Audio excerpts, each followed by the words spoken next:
నమస్కారం అండి. ఈనాటి కమ్మని కథ పేరు పావురాలు బోయవాడు. వినిపిస్తున్నది మీ విజయభాస్కర్.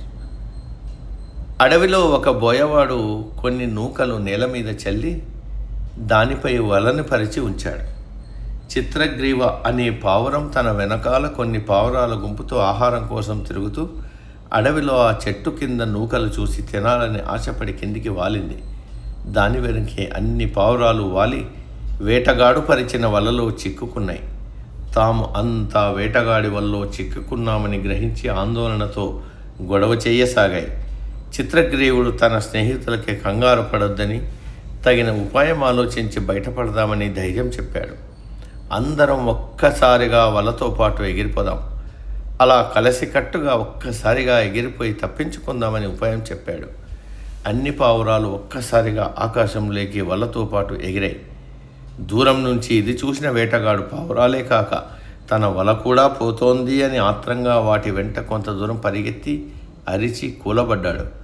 చిత్రగ్రీవుడు తన గుంపుతో వలతో సహా తన స్నేహితుడైన హిరణ్యకుడు అనే ఎలుక ముందు వాలాడు. హిరణ్యకుడు భయంతో తన కలుగులోకి దూరాడు.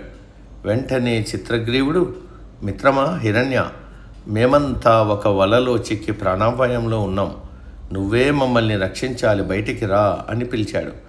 తన స్నేహితుడైన చిత్రగ్రీవుడిని చూసి సంతోషంతో బయటకొచ్చి చిత్రగ్రీవుని బంధ విముక్తిని చేయడానికి వలని కొరకడం మొదలుపెట్టాడు.